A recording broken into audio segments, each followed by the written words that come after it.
Let's dive into space. Number 10. The cosmological constant. In 1917, Albert Einstein was staring at his own equations and didn't like what he saw. His newly completed theory of general relativity described a universe in motion, either expanding outward or collapsing inward, and that disturbed him deeply. So he did something that would haunt physics for over a century. He added a term to his equations that had no physical justification, a mathematical counterweight he inserted purely to make the universe sit still. He called it the cosmological constant, and he would later reportedly call it his greatest mistake. When Edwin Hubble confirmed in 1929 that the universe was genuinely expanding, Einstein abandoned the constant entirely. For decades, physicists set it to zero and moved on. The universe was dynamic. The constant was dead. The episode was filed away as a cautionary tale about letting philosophy corrupt mathematics.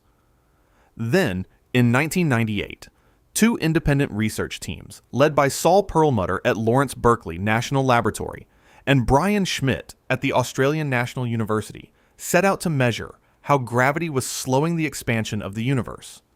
They expected to find deceleration. Instead, they found acceleration.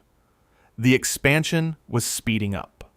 Something was pushing space apart with increasing force. The cosmological constant was back, and this time it was real. Perlmutter, Schmidt, and their colleague Adam Rees received the 2011 Nobel Prize in Physics for this discovery. What they had confirmed is now called dark energy, and it makes up approximately 68% of everything in the universe. When physicists calculate from quantum theory what the energy of empty space should be, their answer is wrong by 120 orders of magnitude, which may be the most catastrophic mismatch in the history of science. Einstein invented a number as a philosophical convenience.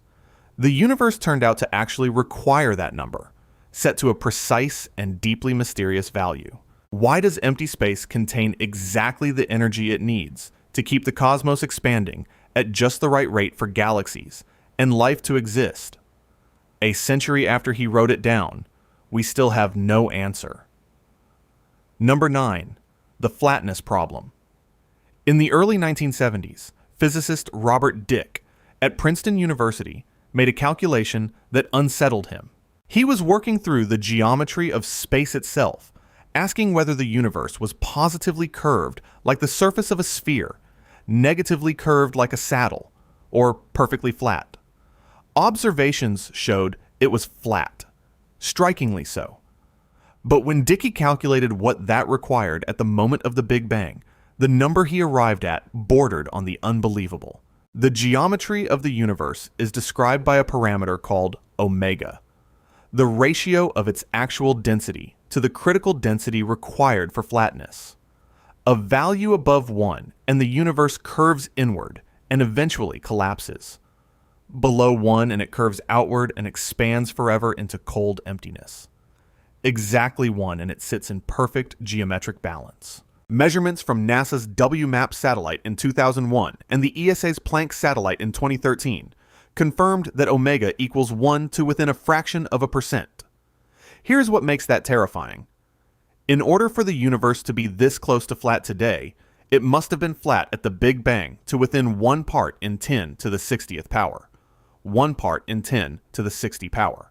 If the density at the Planck epoch had deviated by even that absurdly tiny amount in either direction, the universe would either have collapsed back into a fireball within seconds or expanded so rapidly that no matter could ever have clumped together into stars, galaxies, or planets.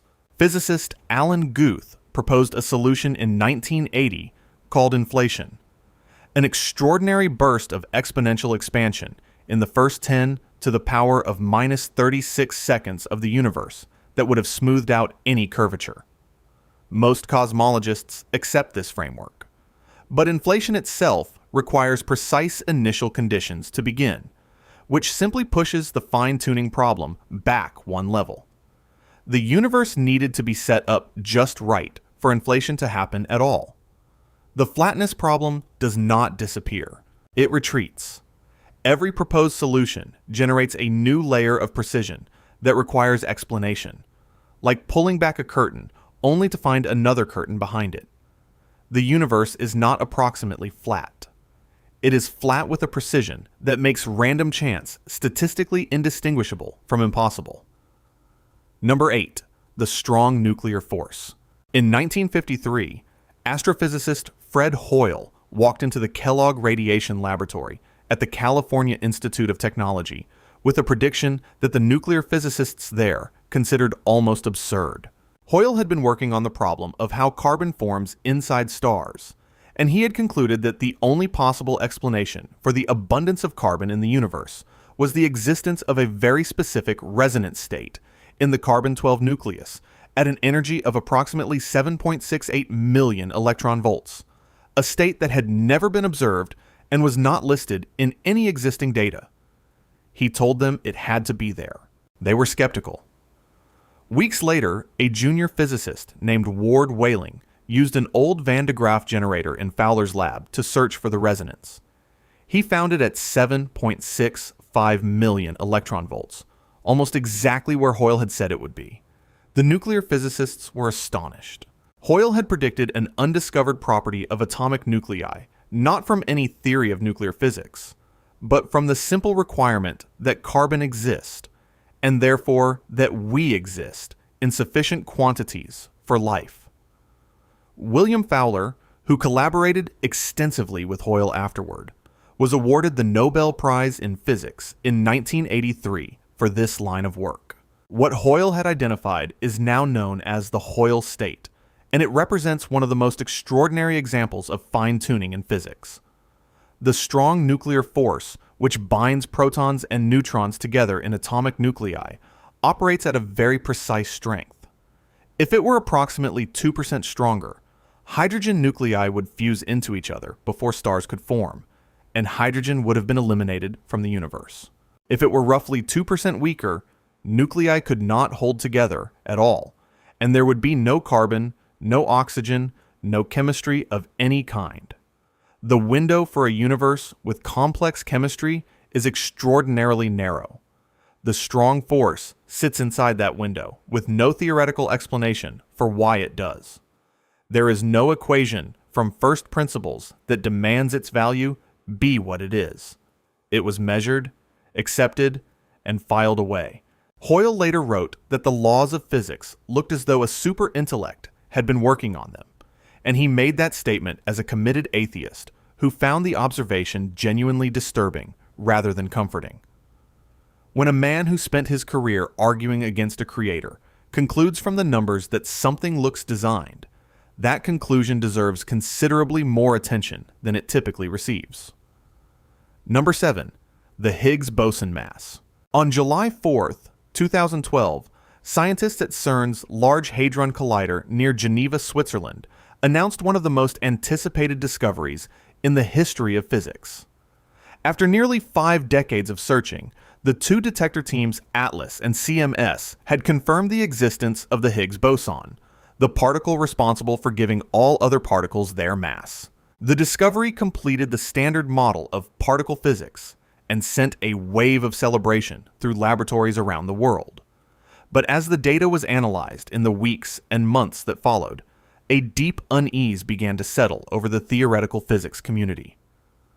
The Higgs boson had a measured mass of approximately 125.25 billion electron volts. That number sounds precise and satisfying until you understand what quantum field theory predicts it should be. In quantum mechanics, every particle is subject to constant interactions with other particles appearing and disappearing in the vacuum of space. These interactions should contribute enormous corrections to the Higgs mass, driving it toward the Planck scale of approximately 10 to the power of 19 billion electron volts. The actual measured mass is 17 orders of magnitude smaller than theory naively predicts.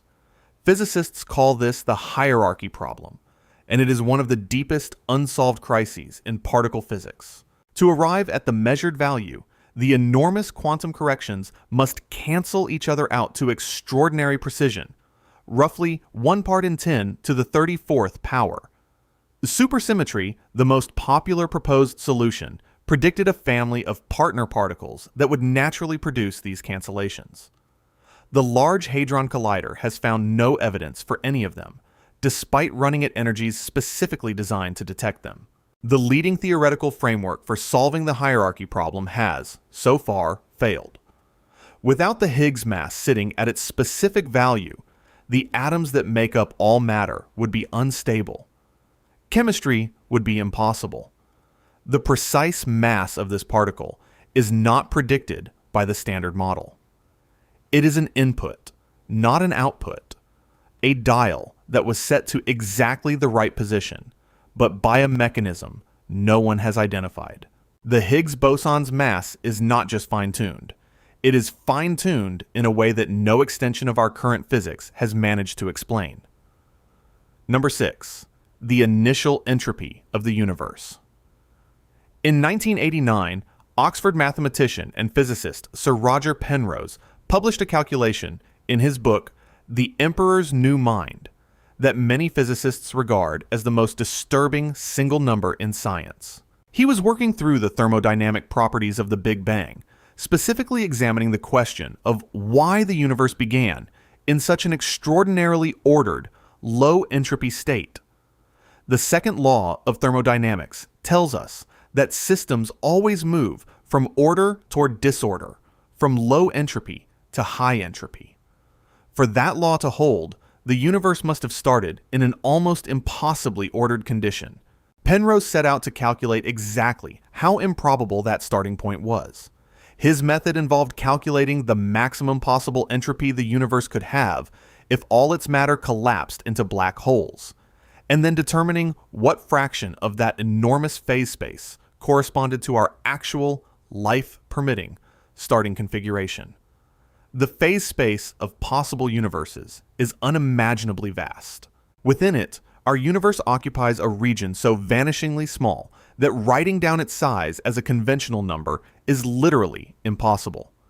The probability Penrose arrived at was 1 chance in 10 to the power of 10 to the power of 123. This is not 10 to the 123rd power. The exponent itself is 10 to the power of 123. Writing this number in standard notation would require more zeros than there are atoms in the observable universe. It dwarfs a googolplex. It dwarfs anything the human mind has ever been asked to hold. Penrose himself wrote that one could not possibly write the number down. The figure needed would be 1 followed by 10 to the 123rd successive zeros, and even writing a 0 on every particle in the universe would fall far short. Inflation, the mainstream solution to several cosmological fine-tuning problems, does not fully resolve this one. As cosmologist Sean Carroll has noted, inflation requires even lower entropy initial conditions than the conventional Big Bang model, which makes the problem harder, not easier. Penrose has been explicit that he considers the entropy fine-tuning to be among the most extraordinary facts about physical reality. Every structure in the universe, every star, every galaxy, every living cell, every thought you have ever had is downstream of that single moment of staggering improbability at the beginning of time. Number 5. The 6 numbers that balance everything. In 1999, British astronomer Royal Martin Rees published a short, precise, and quietly alarming book called Just 6 Numbers. Rees, who would later serve as president of the Royal Society, had spent his career at the intersection of theoretical cosmology and observational astronomy.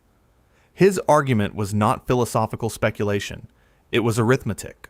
He identified 6 dimensionless constants, numbers with no units, that together determine the entire large-scale structure of the observable universe, and he demonstrated that every single one of them sits in the narrow range required for complexity and life to exist. The constants are these: n, the ratio of electromagnetic force to gravitational force, equals approximately 10 to the 36th power. If it were even a few orders of magnitude smaller, the universe would only permit microscopic stars that burned out in moments. Epsilon, the nuclear efficiency of hydrogen fusion, equals 0.007. If it were 0.006, the universe would be pure hydrogen with no heavier elements. If it were 0.008, no hydrogen would survive, and there would be no stars or water. Omega, the density parameter, sits at almost exactly 1. Lambda, the cosmological constant, is tiny but non-zero in precisely the right way. Q, the amplitude of density fluctuations that seeded all cosmic structure, equals about 1 part in 100,000. Any larger, and the universe collapses into black holes. Any smaller, and it remains a featureless gas with no galaxies. D, the number of spatial dimensions, equals 3, the only value at which stable orbits and complex information structures are possible. No physical theory derives any of these 6 values from first principles. They are measured constants, inputs to our equations rather than outputs of them. Each one could, in principle, take any value across a vast range. Each one being different, even slightly, would produce a universe without stars, without chemistry, without observers of any kind. 6 independent dials, none of them theoretically constrained, all of them set correctly. Rees concluded that these 6 numbers constitute a recipe for a universe, and that any single one of them, being untuned, would leave us with a cosmos in which nothing interesting could ever happen. He offered several possible explanations, including a multiverse in which many universes exist with varying constants, and ours is simply the one capable of producing someone to ask the question. He was careful not to overreach, but he was equally careful not to pretend the numbers were unremarkable. 6 independent numbers, 6 independent answers, all of them right. The probability of that outcome, if each value were set randomly, decreases with every additional number added to the list. Number 4, the unreasonable effectiveness of mathematics.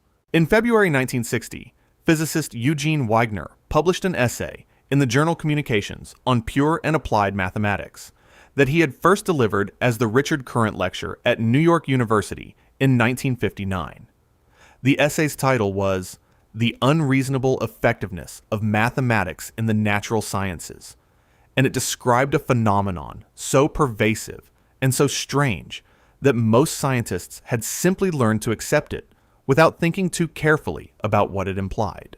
Wigner, who would receive the Nobel Prize in Physics in 1963 for his work on symmetry principles in atomic physics, was not prone to mysticism, which makes what he wrote all the more striking.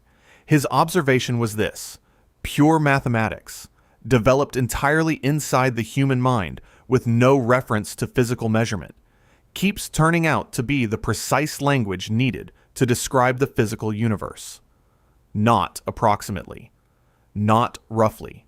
Exactly. Bernhard Riemann developed a generalized geometry of curved surfaces in 1854 as a purely abstract intellectual exercise with no application in mind. 61 years later, Einstein discovered that Riemann's geometry was the exact mathematical framework required by general relativity. Complex numbers, invented as a curiosity in the 16th century to solve equations with no real solutions, turned out to be the irreducible foundation of quantum mechanics.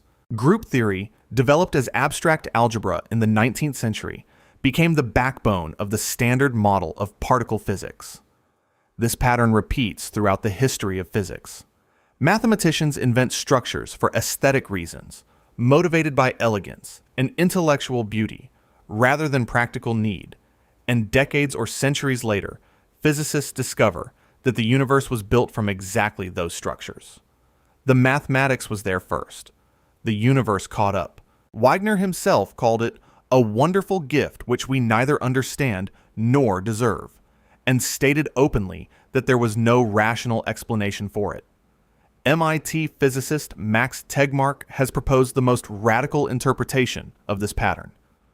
The mathematical universe hypothesis, which argues that physical reality is not merely described by mathematics, but is a mathematical structure. Oxford physicist Roger Penrose has argued the phenomenon demands Platonic realism, the position that mathematical objects have an existence independent of human minds, and that physics is essentially the process of discovering which mathematical objects the universe chose to instantiate. If the universe is made of mathematics, or if it merely speaks mathematics fluently, that raises a question neither physics nor philosophy has fully answered. Who or what chose the language? Number 3, the closing window. In 2007, physicists Lawrence Krauss of Case Western Reserve University and Robert Scherer of Vanderbilt University published a paper that won a prize from the Gravity Research Foundation and quietly horrified every cosmologist who read it carefully. The paper was titled The Return of a Static Universe and the End of Cosmology, and its conclusion was stark. Due to the accelerating expansion of space driven by dark energy, astronomers living in our galaxy roughly 100 billion years from now will have no access to any of the evidence that currently allows us to understand the universe's origin. Not limited access. No access at all. The pillars of modern cosmology rest on 3 foundations: the cosmic microwave background radiation, the light left over from the first 380,000 years of the universe, when space was a glowing plasma too dense for photons to travel freely, the observed recession of distant galaxies, first measured by Edwin Hubble in 1929, and the primordial abundances of light elements like deuterium and helium produced in the first moments after the Big Bang. All 3 of these evidential pillars will be destroyed by cosmic expansion. The microwave background will redshift to undetectable wavelengths, absorbed by interstellar dust. Distant galaxies will accelerate beyond the cosmic horizon, vanishing permanently from view.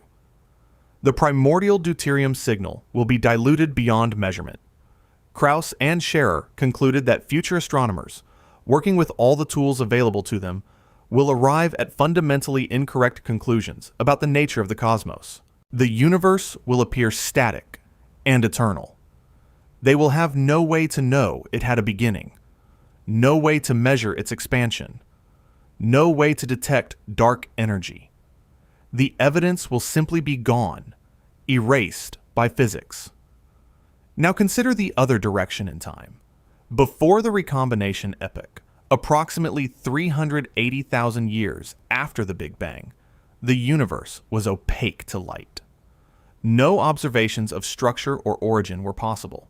The window of cosmic observability, the era during which the evidence needed to reconstruct the universe's history is both present and detectable, is finite. It opened after recombination.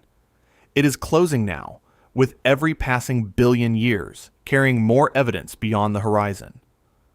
We live in the one chapter of cosmic history when the universe can be understood. Earlier, it was unreadable. Later, it will be unreadable again. The evidence exists now, and we exist now, at the one moment when asking the question and finding the answer are both possible. Number 2, the number that has no explanation. At the heart of every atom in your body, in every molecule of every substance that has ever existed, there is a ratio. It is the relationship between the mass of a proton and the mass of an electron, and it equals 1,836.15367,343. This number has been measured to 11 significant figures using spectroscopic observations of quasar absorption lines stretching across billions of light years of space. A 2014 study published in the monthly notices of the Royal Astronomical Society by Rahmani and colleagues confirmed that this ratio has not changed by more than 10 parts per million over the past 10 billion years. It is one of the most precisely measured constants in all of science. Without this specific ratio, the universe as we know it could not exist. If the proton were significantly less massive relative to the electron, hydrogen atoms would be destabilized and stars could not form. If it were significantly more massive, The chemistry of carbon compounds would collapse and biochemistry would be impossible. The ratio sits at a value that permits stable atoms, permits stars to burn, permits the molecules of life to assemble and hold together across geological time. Here's what the standard model of particle physics says about why this ratio has the value it does. Nothing.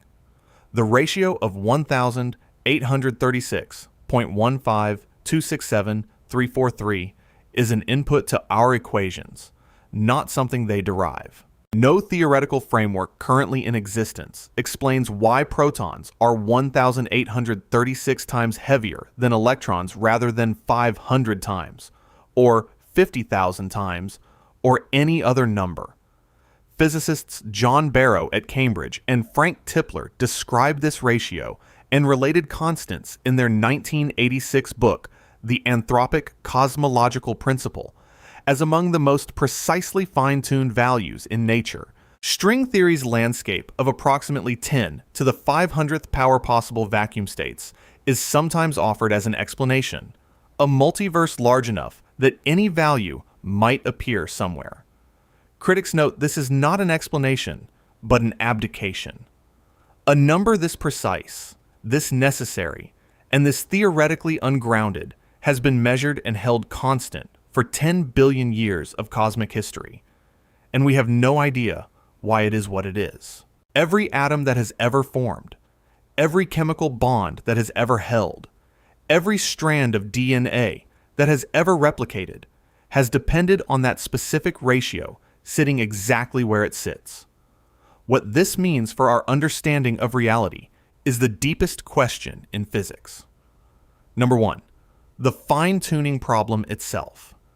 Everything this video has described is a single argument assembled piece by piece. The cosmological constant, set to a value 120 orders of magnitude, smaller than theory, predicts it should be, but precisely large enough to permit the formation of galaxies. The universe flat to 1 part in 10 to the 60th power. The nuclear resonance of carbon sitting at exactly the energy required for stellar nucleosynthesis. The Higgs mass stabilized by cancellations we cannot explain. The initial entropy of the universe at 1 chance in 10 to the 10 to the 123rd power. 6 independent numbers all correctly configured. Mathematics inventing the tools the universe would later require. The window of observability opened precisely during the era when observers exist to look through it. A fundamental ratio sitting at a specific value with no theoretical derivation whatsoever. Taken individually, each of these is a puzzle. Taken together, they form something that physicist Paul Davies, a professor at Arizona State University's Beyond Center for Fundamental Concepts in Science and winner of the Templeton Prize in 1995, described as the most compelling evidence for cosmic purpose ever assembled from scientific data. The physics community has 3 mainstream responses to fine-tuning, and every one of them is deeply uncomfortable. The first is the multiverse. If enough universes exist with randomly varying constants, then by chance, one of them will produce conditions suitable for life, and we find ourselves in that one because we could not find ourselves anywhere else. This may be true. It is also, currently and possibly permanently, untestable. The second is the anthropic principle. We should not be surprised that the universe is compatible with our existence, because we could only exist in a compatible universe. This is logically valid and scientifically empty. It explains the observation without explaining the setup. The third is a theory of everything that derives all constants from first principles, showing that only one set of values is mathematically self-consistent. This would be the most satisfying answer. No one has found it. Stephen Hawking spent the last decades of his career searching for it. Roger Penrose has argued explicitly that the probability arguments alone cannot be deflected by the anthropic principle. Steven Weinberg, Nobel laureate from the University of Texas, has said the multiverse may be the only scientifically respectable response to fine-tuning and simultaneously acknowledged it may never be confirmed. In A Brief History of Time, Published in 1988, Hawking wrote that it would be very difficult to explain why the universe should have begun in just this way, except as the act of a God who intended to create beings like us. What terrifies scientists is not the possibility that the universe was designed. Most working physicists are professionally agnostic about that question and personally diverse in their views. What terrifies them is something more specific and more technical. The data demands an explanation, and every explanation currently available either cannot be tested, generates infinite regress, or concedes the point. Fine-tuning is not a religious argument in scientific clothing. It is a measurement problem. The constants have values. Those values are not predicted by theory. And the values happen to be the ones, out of the vast space of possible values, that permit the existence of complexity. That is a fact independent of anyone's theology. The fine-tuning of the universe is terrifying, not because it points to God, and not because it rules God out, but because it points somewhere, insistently, and with extraordinary precision, and the greatest scientific minds of the past century have stared at where it points and found themselves unable to look away, and equally unable to explain what they are seeing. If you want to see more videos like this, click the video on screen now and make sure to subscribe.